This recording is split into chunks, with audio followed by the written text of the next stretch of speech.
믿음이 커지면 문제는 작아진다라는 제목으로 우리 말씀을 보겠습니다.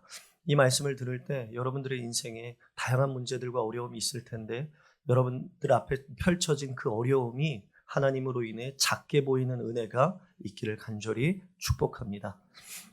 본문을 중심으로 좀 말씀을 볼 텐데요. 15절에 보니까 사환이 일어나서 뭐라고 말합니까? 사환이 일찍 일어나서 나가보니 라고 말합니다.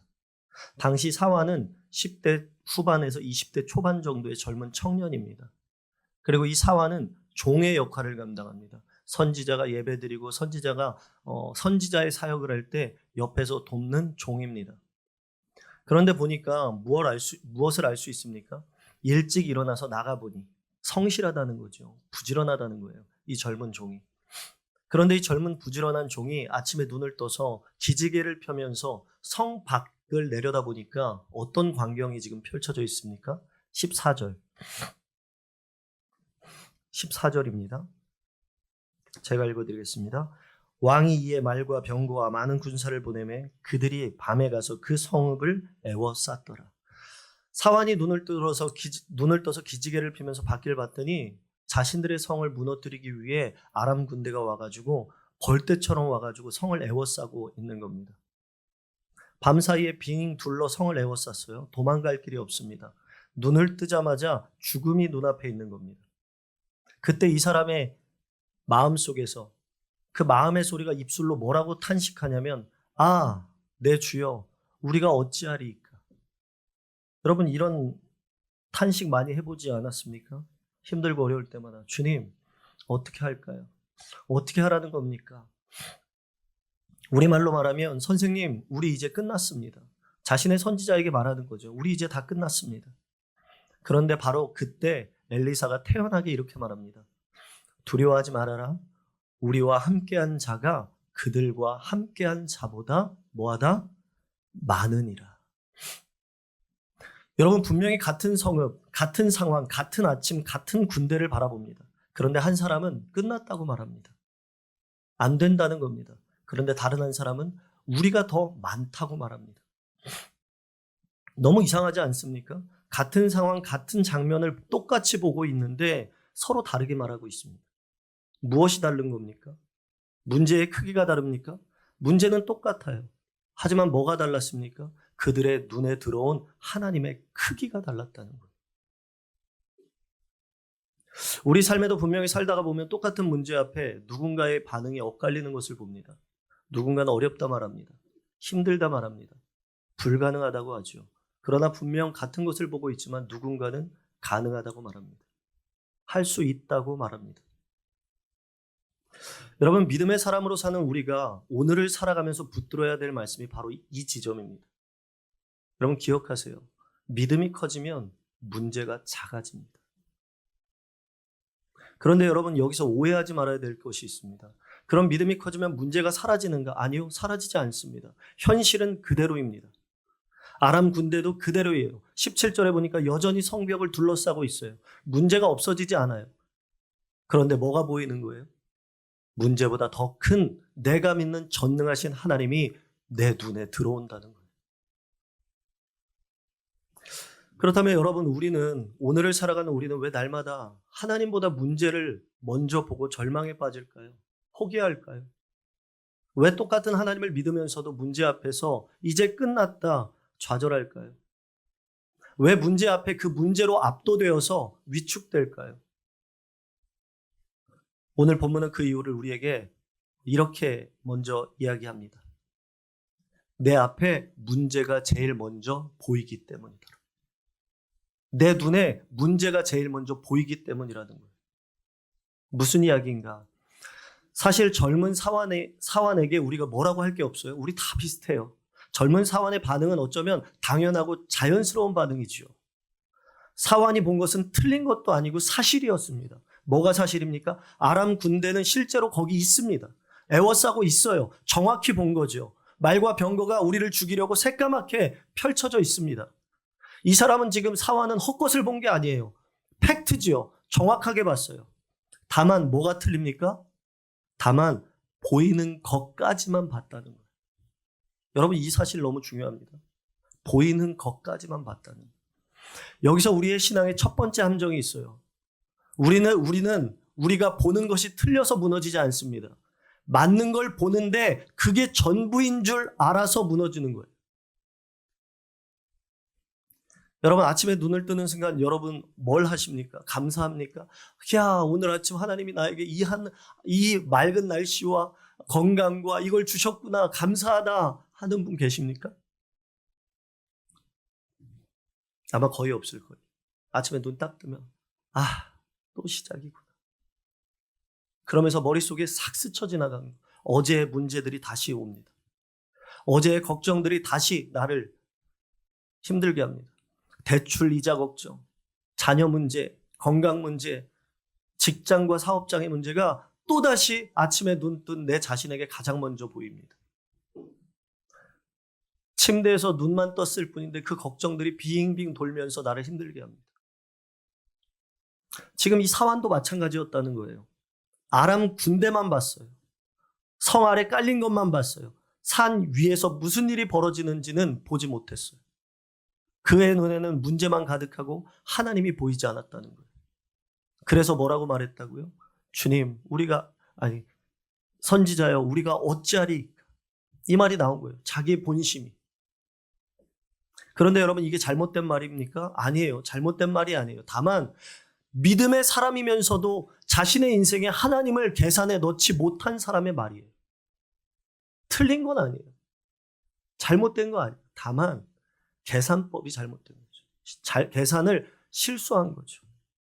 여러분, 솔직히 이 사환의 심정을 묵상하는데 너무 이해가 되었습니다. 우리는 늘 현실과 이성으로 세상을 살다 보니까 믿음의 눈으로 지금 오늘의 현실을 바라보는 것이 정말 쉽지 않습니다. 제가 이 말씀을 묵상하는데 이런 생각이 다시 떠오르는 거예요. 우리 교회 개척 당시. 기억하시는 분들도 계실 텐데, 제가 개척할 당시에 6개월 정도는 가정과 이런 데 전전하면서 예배를 드리다가 이 공간을 딱 왔는데 너무 좋은 겁니다. 생각해 보세요. 집도 절도 없이 절은 아니죠. 집도 없이 막 떠돌다가 여기를 왔는데 너무 좋은 거예요. 아름답고 막 다 갖춰진 거예요. 너무 좋은 거예요. 그리고 나서 여기 이제 목사님하고 이야기를 나누고 이제 저 문 밖을 나섰어요. 나서고 막 기분 좋게 여기 들어오면 좋겠다 하고 집에 돌아가는 길에 제가 함께 봤던 분들에게 전화를 했습니다. 못 들어가겠습니다. 안 될 것 같습니다. 너무 들어가고 싶지만 어렵습니다. 제가 도저히 돌아오는 월세를 감당할 자신이 없습니다. 그때 당시 한 4가정 정도 있었죠. 4가정이 함께 월세를 감당하는 게 쉽지 않죠. 보증금도 답이 없었어요. 거기다가 권리금까지 줘야 돼요. 평생 월세살이한 제 자신한테는 돌아오는 월세가 얼마나 무서운 건지 늘 알고 있기 때문에 이 교회를 들어와서 그 월세에 제 자신이 묶이면 목회를 할 수 없다는 생각을 했습니다. 그래서 솔직하게 이야기했어요. 못 들어가겠다. 안 되겠다. 우리가 조금 더 성장하고 더 좋아지면 그때 들어갑시다. 그리고 한 달쯤 지났을까요? 함께 있던 4가정 중에 한 집사님이 목사님, 우리 교회 들어갑시다. 우리 같이 모입시다. 해서 모였어요. 모여가지고 이야기를 나누는데 그 집사님이 그러는 거예요. 목사님, 우리가 개척교회를 선택할 때는 우리가 조금이라도 헌신할 마음이 있기 때문에 선택한 겁니다. 그러니 우리 함께 해봅시다. 그랬더니 다른 한 분이 그래요. 그 대신 그러면 우리 무기명으로 합시다. 형편껏 할 수 있는 만큼만 기쁨으로 하다 보면 하나님이 기뻐하시겠죠. 그런데 다른 권사님이 이어지는 말이 이런 말이었어요. 목사님, 안 그래도 여기 온다고 이렇게 오는데 전화 한 통을 받았다는 거예요.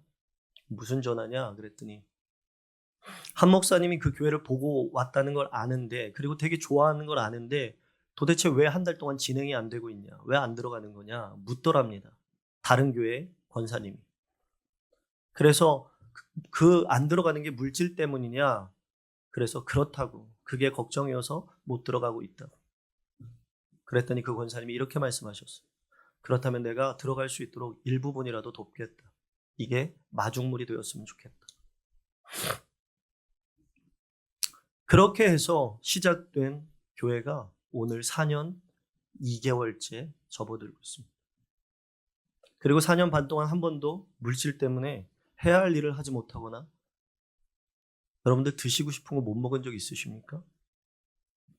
다 놀랍니다. 개척교회가 맨날 피자 먹고 햄버거 먹고 밥 안 해 먹고 맛있는 거 사 먹는 거 대단한 일이라고.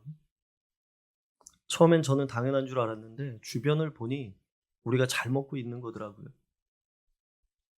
한 번도 우리는 물질 때문에 해야 될 일을 못한 적이 없다고 생각합니다. 매일 말씀을 끼고 사는 목사조차도 현실 앞에서 이런데 여러분은 어떠시겠습니까? 저도 이렇게 불안하고 현실 앞에서 안 될 것 같다고 생각하는데 사실 그때와 지금 비슷한 상황을 우리는 마주하고 있습니다. 여러분, 우리의 시선은 어떻습니까? 혹시 오늘 아침 여러분의 마음이 이 종과 상황과 같지 않았습니까? 눈을 뜨자마자 문제가 성을 에워싸고 있지는 않았습니까? 그렇다면 먼저 이걸 아셔야 됩니다. 여러분이 본 그 문제, 그거 진짜예요. 현실입니다. 부정하지 마십시오. 그런데 그게 전부는 아니라는 겁니다. 여러분은 지금 화면의 절반만 보고 있는 겁니다.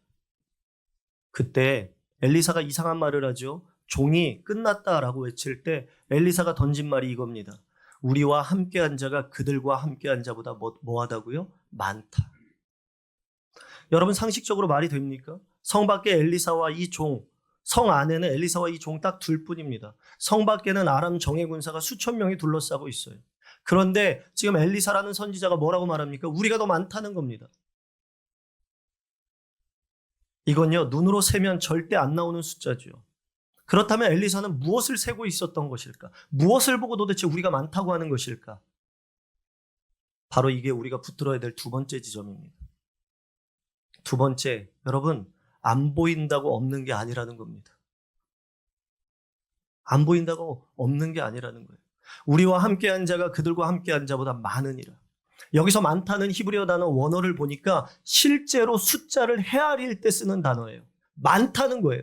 헤아려 보니 많다는 거예요. 그냥 단순히 기분 좋으라고 위로하는 차원에서 잘 될 거야, 많아질 거야가 아니라 실제로 숫자를 헤아리고 말하는 거라는 거예요. 17절 함께 읽어보겠습니다. 그러면 엘리사가 어떤 숫자를 헤아린 건가? 17절 시작.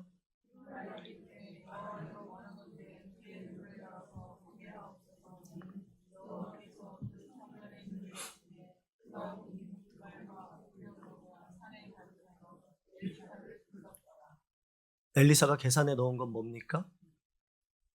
종은 보지 못하는 산 위에 있는 하나님이 불말과 불병거를 보내신 그거 장면을 엘리사는 이미 헤아리고 있는 거예요. 이 종과 엘리사의 차이가 여기 있는 겁니다. 둘 다 아람 군대를 봤습니다. 그건 똑같이 봤어요. 그런데 엘리사는 안 보이는 편까지 계산해 넣었어요. 종은 보이는 편만 계산해 넣었죠. 여러분, 도대체 믿음이라는 게 뭡니까? 없는 걸 있다고 우기는 게 믿음이 아니에요. 있는데 안 보이는 것을 계산해 넣는 것이 믿음인 줄로 믿습니다. 여기에 우리가 꼭 짚어야 될 게 있죠. 우리는 자꾸만 안 보이는 것과 없다를 헷갈려요. 안 보이는 것과 없다. 안 보이면 없는 줄 안다는 거예요, 우리는. 그런데 여러분, 세상에서 제일 중요한 것들이 원래 눈에 잘 안 보이는 거 아십니까? 공기. 눈에 보이십니까? 공기가 없으면 우리 다 죽습니다. 공기 눈에 보이세요? 혹시 눈에 보이는 분 있으면 병원 빨리 가보세요. 보여도 이상한 거예요. 여러분, 그 사랑이 눈에 보입니까? 눈에 보이지 않아요. 그러나 그 사랑이 있기 때문에 우리 가정이 지금 유지가 되는 거예요. 우리 공동체가 유지가 되는 거죠. 하나님도 그렇다는 거예요.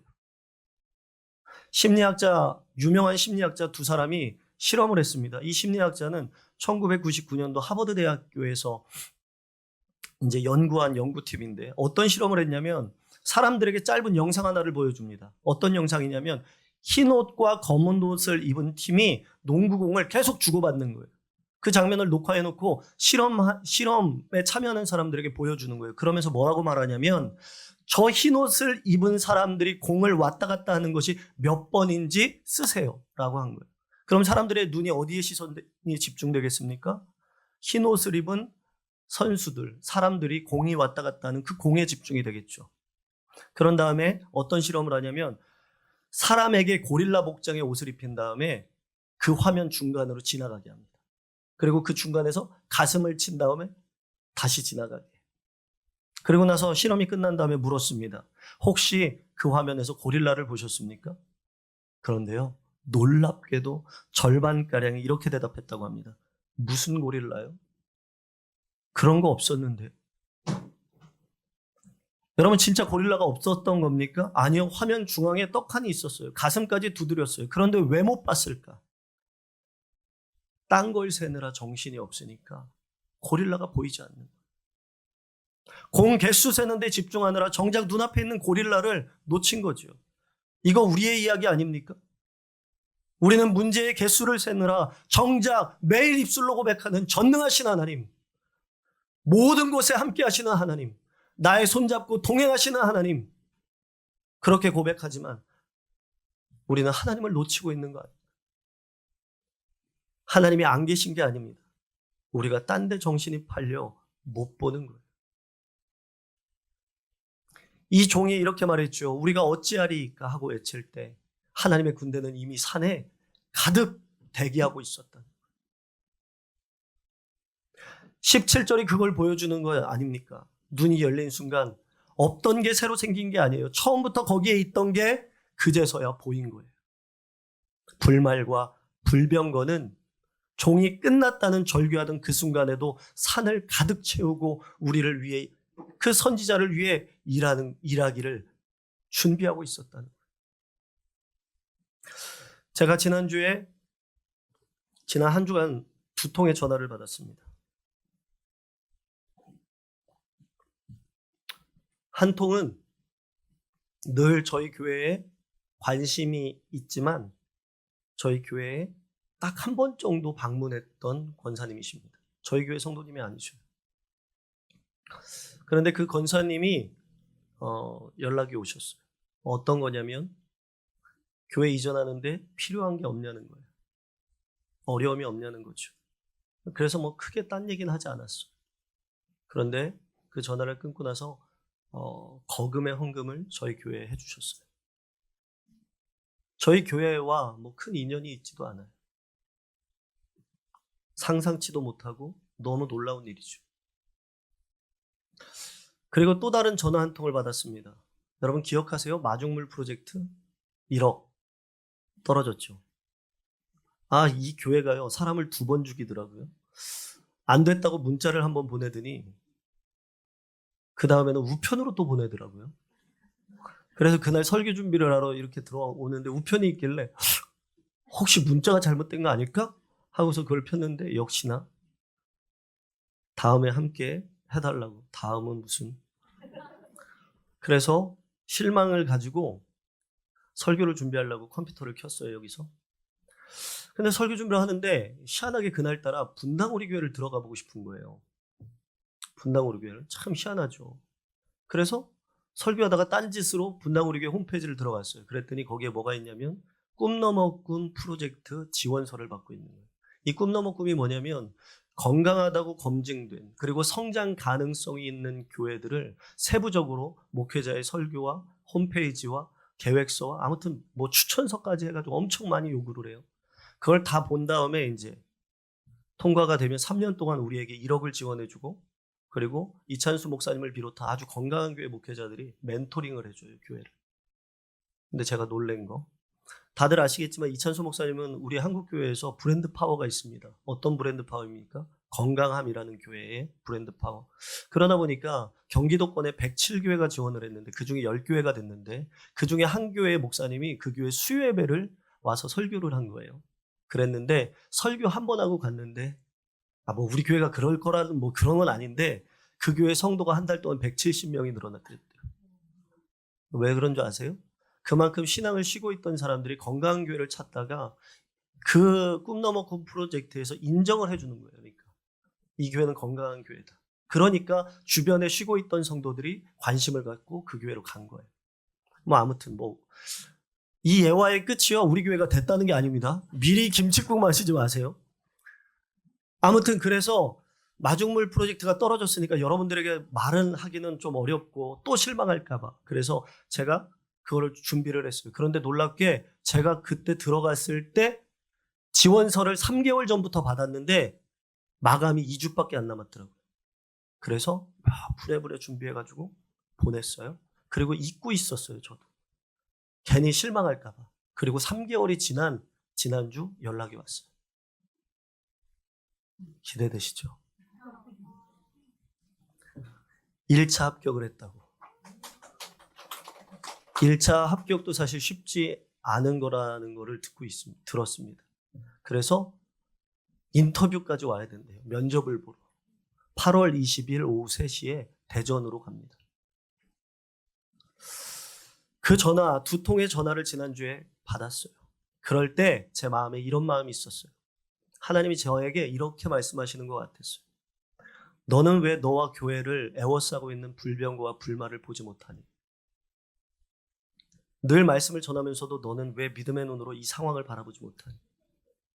내가 준비하고 있고 내가 함께하고 내가 일한다고 늘 말하는데 왜 너는 네 앞에 문제만을 그렇게 헤아리고 있니? 그러니 너는 말씀대로만 목회해라. 그 외에도 아무튼 좋은 일들이 많이 있습니다. 주남교회 성도 여러분, 혼자 내가 다 감당한다고 느끼는 분 계십니까? 인생을 살 때 우리 가정 나 아니면 무너져. 혼자 짐을 다 짊어지시는 분 계세요? 혼자 아이 키우고 집안의 짐은 다 내가 진 것처럼 나 혼자라는 그 느낌, 그 외로움. 여러분 그거 진짜 같죠? 그런데 그 느낌 진짜 아닙니다. 무슨 말인가? 안 보인다고 없는 게 아니라는 거예요. 여러분과 하나님이 불병거와 불말로 함께 하시는 줄로 믿으시기 바랍니다. 여러분이 그걸 못 느끼는 건 문제 개수 세느라 정신이 팔려서 그런 거라는 거예요. 그렇다면 어떻게 해야 이 믿음의 눈이 열리겠습니까? 자, 그럼 우리가 하나님 믿음의 눈을 열어 주시옵소서. 믿음 더 크게 갖게 해주십시오. 내가 열심히 하면 됩니까? 열심히 특심이 되게 하면 됩니까? 내가 마음 먹고 결단하면 됩니까? 그렇지 않아요. 내가 마음 먹는다고 어려움이 사라지던가요? 그렇지 않아요. 안 됩니다. 오늘 설교의 가장 중요한 대목이 바로 17절이에요. 17절 다시 한번 읽어볼게요. 17절 천천히 읽어보겠습니다. 시작.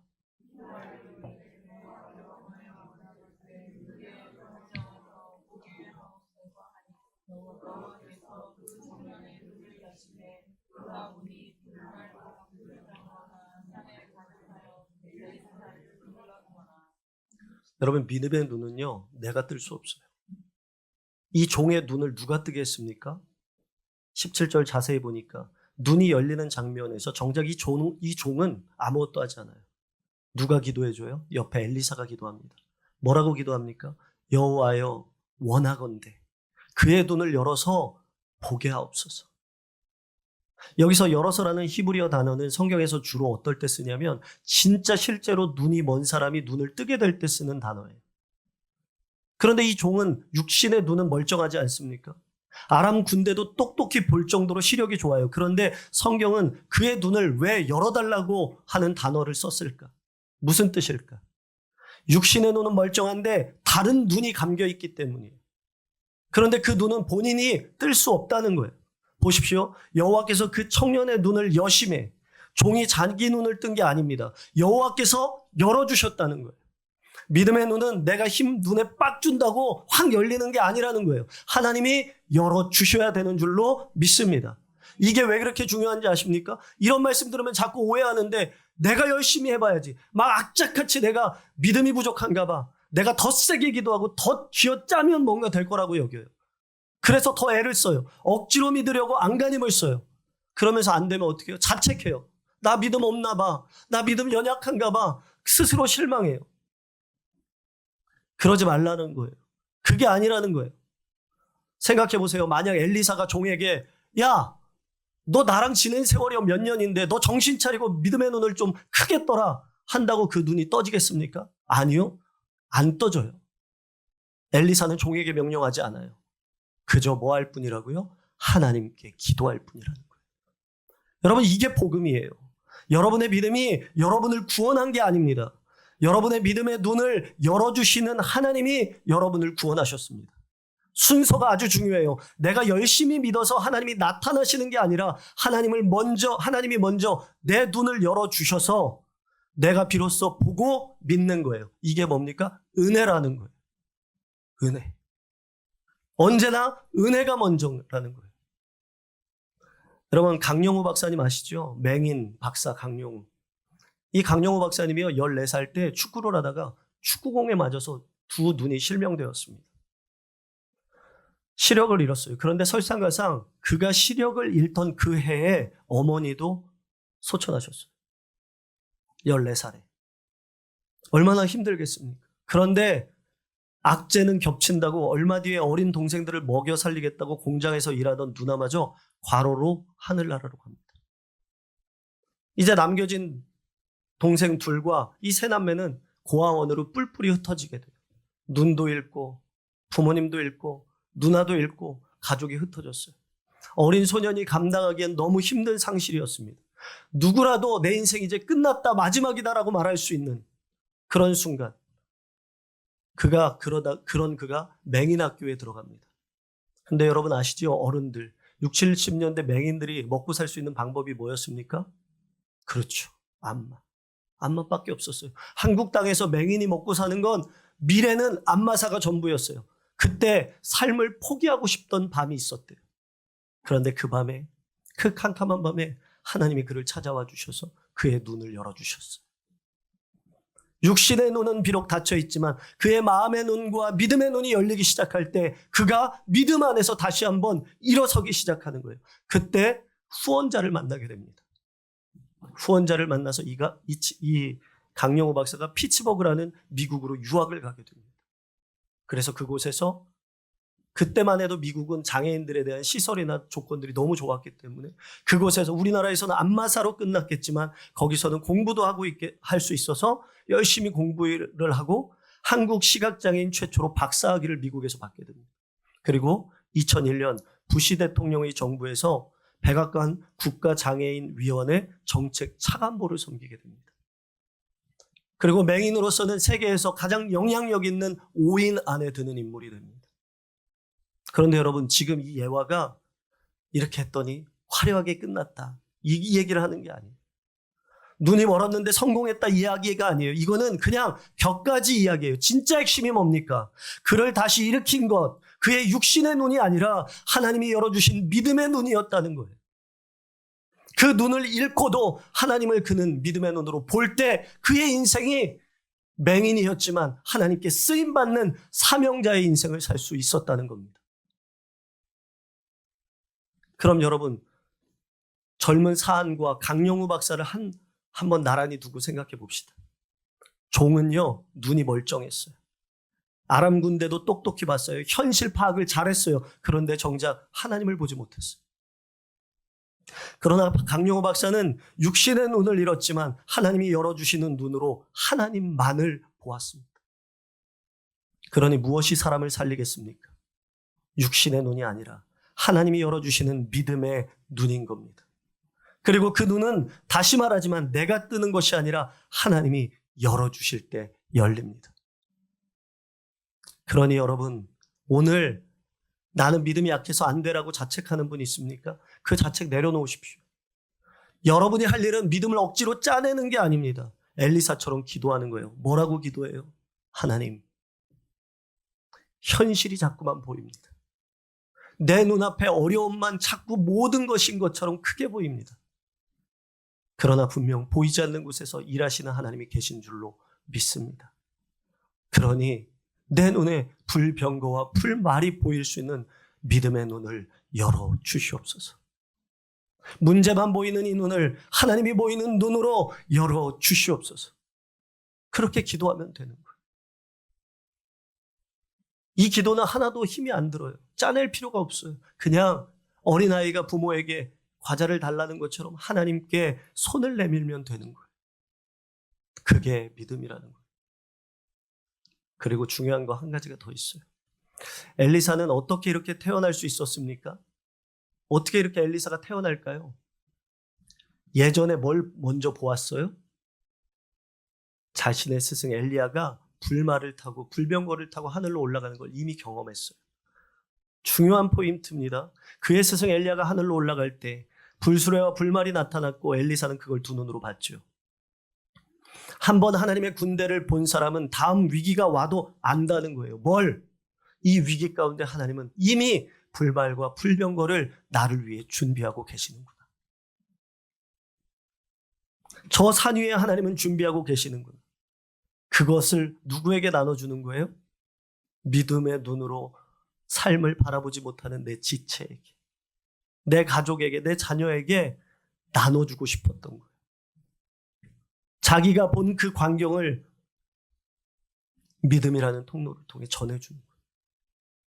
먼저 본 사람이 못 본 사람을 위해 기도할 때 눈이 열릴 줄로 믿습니다. 여러분, 내 지체들 중에 믿음의 눈으로 상황을 바라보지 못하는 지체가 있습니까? 믿음의 눈으로 자신의 삶을 바라보지 못하는 형제와 자녀들이 있습니까? 그럼 그들에게 찾아가서 이런저런 얘기하지 마세요. 그를 위해 기도해 주세요. 엘리사처럼. 하나님, 우리 사랑하는 지체와 동역자가, 내 사랑하는 자녀가 믿음의 눈이 열려 자신의 문제만 바라보는 것이 아니라 그 문제 뒤에서 나를 위해 일하심을, 그리고 나를 위해 일하기 위해 준비하고 계시는 하나님을 볼 수 있도록 믿음의 눈을 열어 주시옵소서. 말씀을 정리합니다.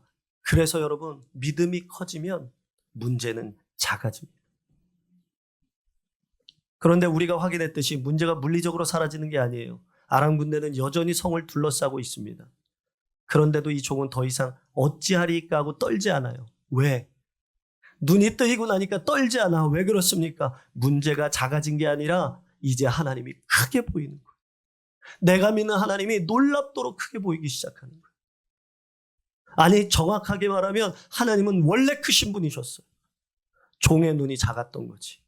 그 작은 눈을 하나님이 열어주시니 비로소 크신 하나님이 보이게 되는 거예요. 사랑하는 주단교회 성도 여러분, 이제 말씀을 듣고 집으로 돌아갑니다. 억지로 내 믿음을 짜내려고 하지 마세요. 그냥 기도하세요. 주여, 문제만 보이는 제 눈을 열어 믿음의 눈으로 상황을 바라보고 하나님을 바라볼 수 있는 내가 되게 하여 주시옵소서.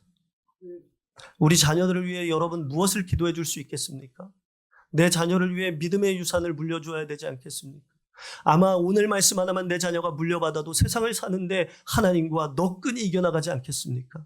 내 자녀를 위해 기도하시기 바랍니다. 하나님, 내 자녀의 인생 앞에 수많은 우여곡절이 생길 텐데 그 문제만 헤아리다 끝내는 인생이 아니라 그 문제 앞에 크신 하나님이 일하심을 바라볼 수 있는 믿음의 눈을 허락하여 주시옵소서. 그렇게 내 자녀를 위해 기도할 수 있는 저와 여러분들이 되기를 간절히 축복합니다.